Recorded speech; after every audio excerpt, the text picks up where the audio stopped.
Na sala de aula é que se muda uma nação. Na sala de aula não há idade nem cor. Por isso aceite e respeite o meu professor. Olá, muito boa tarde para todos e todas. Depois de algumas reprises, estamos de volta para mais um TV Sintese. Como sempre, cheio de informações para você. E no programa de hoje, você vai assistir ao nosso quadro O Direito é Seu, que vai falar sobre a PEC 32. Vai ver também ao Cine Resistência. E ainda há uma entrevista para lá de especial com a presidenta do Sintese, professora Ivonete Cruz, que vai falar, dentre outros assuntos, sobre a atuação do Sintese durante a pandemia e o distanciamento social. Se você é professor, professora, estudante, pai ou mãe, este programa é para você. Mas se você não se enquadra em nenhum dos itens acima, fique com a gente do mesmo jeito. Afinal, boa informação nunca é demais, hein? Então, vem com a gente. TV Sintese está no ar.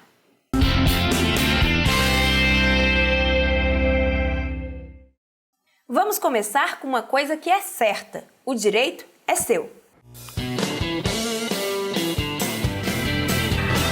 O direito é seu.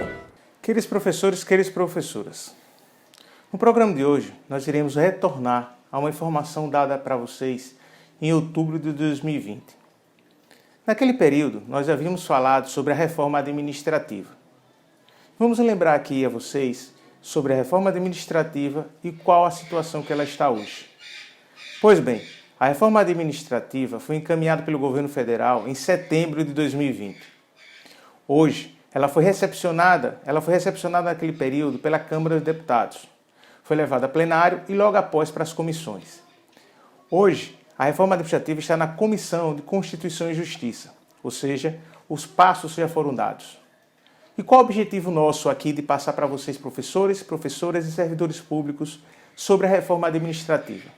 Iremos fazer uma síntese aqui para mostrar a vocês o quanto é prejudicial essa reforma a nível de Brasil. Pois bem, a reforma administrativa, segundo o governo federal, tem o objetivo de enxugar a máquina pública, colocando a culpa de todo o problema da administração pública em termos de não ter valores suficientes para investir em outra situação aos servidores públicos. Dizem, segundo o governo federal, que um dos maiores gastos das folhas ou da própria fomentação de serviços públicos está do servidor público, está no gasto da folha de pagamento. Para a gente, isso é uma falácia. O Brasil é um dos poucos países, está numa lista onde a quantidade de servidor público não atinge uma proporcionalidade tão grande como em países desenvolvidos. Existem estudos também que diz que servidores públicos que ganham acima de 4 salários mínimos é muito pouco, pois a grande maioria, mais de 55% dos servidores públicos da União, recebem até 4 salários mínimos. E se formos trazer essa mesma informação para os servidores públicos municipais, isso passa dos 70%. Pois bem, a reforma administrativa tem como objetivo principal acabar de vez com a estrutura da administração pública para o servidor público. Ela acaba com o regime jurídico único do servidor, ou seja, a forma de admissão do servidor público. Um dos pontos prejudiciais a todos aqueles futuros servidores públicos e aos servidores públicos atuais vem quanto à sua admissão. A reforma administrativa, ela garante, primeiro de tudo, que seja repassado para a iniciativa privada aquele serviço que está sendo desempenhado dentro da administração pública. Se por acaso a empresa privada não tiver interesse em fazer aquele serviço, aí sim abrirá concurso público para admissão de servidores públicos. Porém, esse concurso público ele poderá ter um caráter de tempo determinado ou poderá também ser em tempo indeterminado. Todavia, uma das garantias que dá ao servidor público para trabalhar de forma bastante liberta dentro da atividade pública é a sua estabilidade. Todavia, essa reforma administrativa ela acaba de vez com a estabilidade do servidor público. Ou seja, o servidor público poderá ser demitido sem qualquer processo administrativo que garanta o contraditório pela defesa e sem justa causa. Outra situação que a reforma administrativa prevê é acabar de vez com as férias acima de 30 dias. Para vocês, professores, que têm férias de 45 dias, a reforma administrativa ela vem acabar de vez com essa possibilidade de férias de 45 dias. Apenas aqueles cargos que eles chamam típico de Estado garantirá as férias acima de 30 dias. E quem são esses servidores que têm cargos típicos de Estado? Juízes, membros do Ministério Público e, claro, os militares. Outra situação que a reforma administrativa ela vem acabar de vez é com a garantia de qualquer gratificação adicional por tempo de serviço. Triênios, se acaba. Adicional de terço de 25 anos, se acaba. Licença-prêmios, também se acaba. Forma de receber a licença-prêmio de forma indenizatória, também de vez a reforma administrativa vem acabar. Outra situação é que, dentro dos valores do reajuste salarial que é dado naquela data base que o servidor público daquele ente, do município ou do estado, que seu estatuto fez a previsão, ou seja, em alguns estados, em alguns municípios, existe a previsão de que o reajuste salarial sempre é dado no mês de março ou no mês de maio. Todavia, se a administração pública, no final do ano, fizer esse reajuste, não se pagará de forma retroativa esses valores. Por fim, novamente, quem terá vez dentro da reforma administrativa será aqueles cargos típicos de Estado. Quem são esses? Juízes, membros do Ministério Público e, claro, os militares. Assim, professores e professoras, servidores públicos, busquem, procurem, cobrem do deputado e do senador que vocês escolherem em 2018, informe a eles, cobre a eles que não deixem a reforma passar. E caso essa reforma venha passar, que eles atuem para que nenhum prejuízo venha a causar ao servidor público, pois esse é o grande sustentáculo da administração pública e dos serviços públicos que é colocado para o cidadão. Professores e professoras, qualquer dúvida sobre esse assunto ou qualquer outro assunto, agende o atendimento com o setor jurídico do sindicato para que possamos esclarecer mais pontos sobre essa reforma e sobre qualquer ponto que vocês tenham interesse em saber. Até lá, um forte abraço. O direito é seu. A gente quer que você fique em casa, se puder, por conta da pandemia, mas não quer que você fique entediado. Por isso, vamos dar a dica de um bom filme para você assistir pelo YouTube. Anote aí!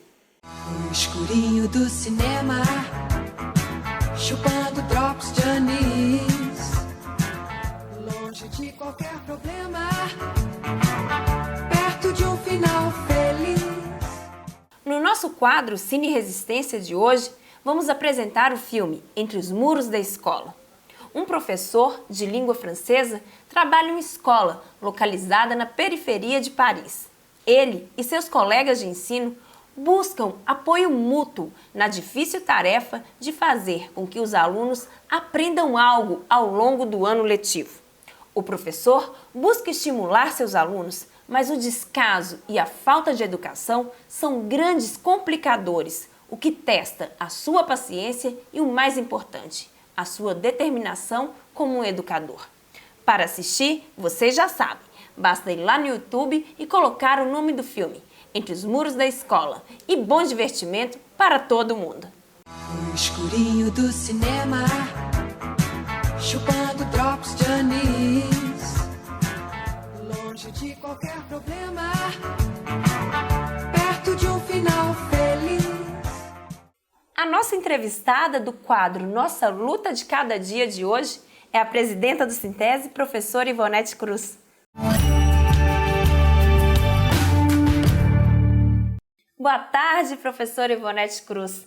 Na semana passada, esteve aqui com a gente o professor Roberto Silva, vice-presidente do Sintese, e nesta semana estamos recebendo você, nessa retomada dos nossos episódios inéditos aí, nessa nossa nova temporada de programa TV Sintese. Seja muito bem-vinda. Professora, queremos saber sobre este cenário em que o Sintese se manteve na luta, mesmo com o seu prédio central e as suas subsedes fechadas, mas funcionando em home office. Como é que foi tocar a luta nesse cenário tão delicado que estamos vivendo? Então, Luana, o ano 2020 ele foi um ano extremamente desafiador. Primeiro, assim, principalmente porque o nosso palco de lugar de luta, o nosso lugar de luta são as ruas. Nós ocupamos as ruas, nós construímos nossas assembleias em espaços públicos, nós ocupamos as ruas para defender os direitos dos trabalhadores e das trabalhadoras, e no nosso caso o magistério. E diante da pandemia tão grave, uma doença letal, nós precisamos entrar em isolamento. Mas o isolamento não significava que a luta ia parar, que as pautas do magistério iam parar. Por exemplo, nós sofremos em 2020 ataques perversos demais em relação aos trabalhadores e trabalhadoras da educação e no caso do magistério. Nós tivemos gestores que avaliaram que porque os professores estavam trabalhando em casa virtualmente, porque os professores trabalharam muito em casa, poderiam ter o seu direito à regência de classe, que é uma gratificação pelo trabalho que ele desenvolve por ministrar aula, independente do lugar onde ele esteja, ele está ministrando aula, então ele tem uma gratificação porque ele ministra aula. Muitos gestores resolveram simplesmente suspender essa gratificação por compreender que os professores não estavam ministrando aula na escola, mas eles estavam ministrando aula nas suas casas, com todas as dificuldades, com toda a falta de condições, inclusive. Então foi um ano desafiador e que nós precisamos construir a resistência do isolamento. Assembleias virtuais. Pela primeira vez, precisamos realizar assembleias onde cada um estava na sua casa. Isso nós aprendemos a fazer e construímos grandes espaços de assembleias. Debates, lives, encontros, para que a gente mantesse viva a luta, a esperança, a fé e a certeza de que o seu sindicato, a certeza para os professores, de que o seu sindicato não iria estar jamais distante deles, mesmo em pandemia. Então foram grandes desafios. Chegado o momento em que os ataques eram tão brutais que nós avaliamos que era necessário que as pessoas em grupos pequenos, mantendo o distanciamento social, usando o álcool gel, as máscaras, nós precisávamos ocupar o espaço da rua. Realizamos vigílias em prefeituras, com todos os cuidados. Realizamos ato público defronte do Palácio do Despacho no dia 15 de outubro, no dia do professor, para denunciar o massacre dos professores e professoras. Realizamos a confraternização das aposentadas e dos aposentados virtualmente, apesar de todo o massacre, que vou tratar daqui a pouco. Realizamos no dia 25 de janeiro desse ano, já ainda em pandemia, um grande ato público para denunciar o massacre em relação às aposentadas. Então, um ano difícil, desafiador, mas que o Sintese não parou. Porque o Sintese, como costumam dizer, é uma máquina de fazer luta e ela não podia parar. E ela não parou, mesmo no ano de pandemia. Professora, explica para o pessoal que está em casa a respeito dessa política nefasta, maldosa do governo Belivaldo Chagas em descontar 14% dos proventos de aposentados e aposentadas. Isso, Luana. O governo Belivaldo, na reforma da Previdência do Estado de Sergipe, ataca de morte os aposentados e as aposentadas que menos ganham. Ou seja, aqueles que recebem seus proventos abaixo do teto nacional, R$ 6.433, e acima do salário mínimo, R$ 1.100. Então, quem está entre esses dois valores, entre o salário mínimo e o teto nacional da Previdência, o governo do Estado resolveu simplesmente taxá-los com desconto de 14%. Isso desde o mês de abril do ano passado. No ano de pandemia, no ano de crise inflacionária, no ano de muitas dificuldades, as aposentadas e os aposentados ainda tiveram descontos em seus salários, que chegavam a R$ 500, 600, 700 reais. Isso é de uma maldade muito profunda, a partir de um discurso de que tem um problema na Previdência. E aí o Sintese denunciou, mas não só denunciou, o Sintese lutou e tem lutado. Inclusive, essa semana, nós tivemos uma audiência com o presidente do Sergipe Previdência, juntamente com o representante do DIEES aqui em Sergipe, o Luiz Moura, para mostrar ao presidente do Sergipe Previdência de que hoje são os aposentados que estão pagando o tal déficit da Previdência e descontando os 14% dos aposentados em menos de um ano, o governo não tem déficit. Nós estamos afirmando isso. Não existe déficit no Sergipe Previdência.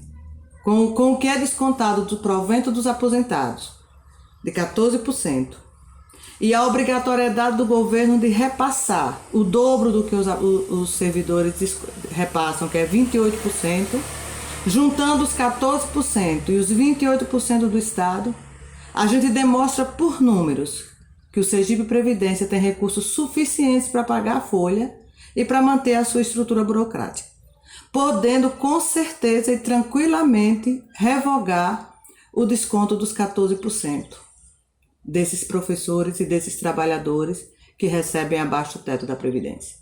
Caminhamos ofício ao Sergipe Previdência solicitando as folhas detalhadas do pagamento dos proventos dos aposentados, para que a gente comprove que hoje, se o governo do Estado quiser, ele pode revogar o desconto dos 14% dos aposentados, porque essa foi a política mais perversa que esse governo já fez. Como nós colocamos no nosso material de campanha, essa foi uma política de morte. Professora Ivonete, estamos num processo de vacinação de parte da população brasileira contra a Covid-19. Há alguma campanha ou algum encaminhamento de luta para a vacinação do magistério?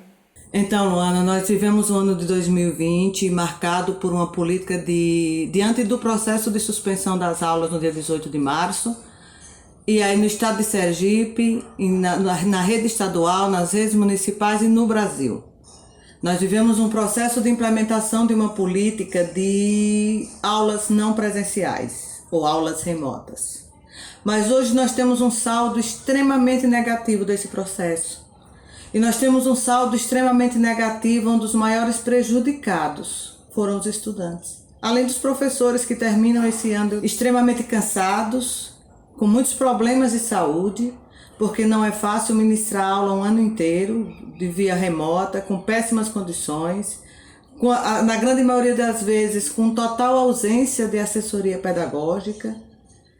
Nós temos também como muito prejudicados os estudantes, porque o governo do Estado e os municípios, as secretarias municipais de educação e a Secretaria do Estado da Educação, precisa divulgar para a sociedade qual foi o número de estudantes que não tiveram acesso às aulas remotas.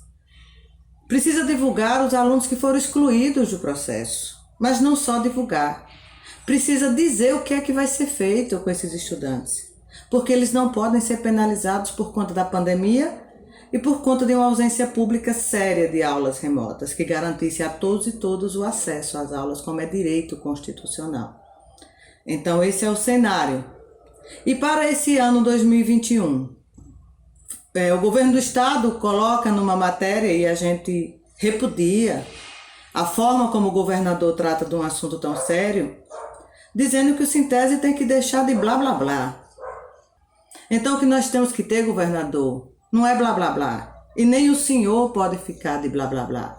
O que precisa ter é uma política séria de vacinação de toda a população, para que seja imunizado dessa pandemia e para que a gente possa voltar às nossas vidas normais. E prioritariamente, governador, colocar no grupo de prioridade trabalhadores e trabalhadoras em educação, para que nós possamos retornar com segurança, a implementar mesmo assim todos os protocolos sanitários, que foi aprovado inclusive no Comitê Técnico Científico. A Secretaria de Estado da Educação apresentou protocolos sanitários que precisam ser respeitados, governador. Muito obrigada, professora Ivonete Cruz. É sempre muito bom receber você aqui no TV Sintese. Até breve!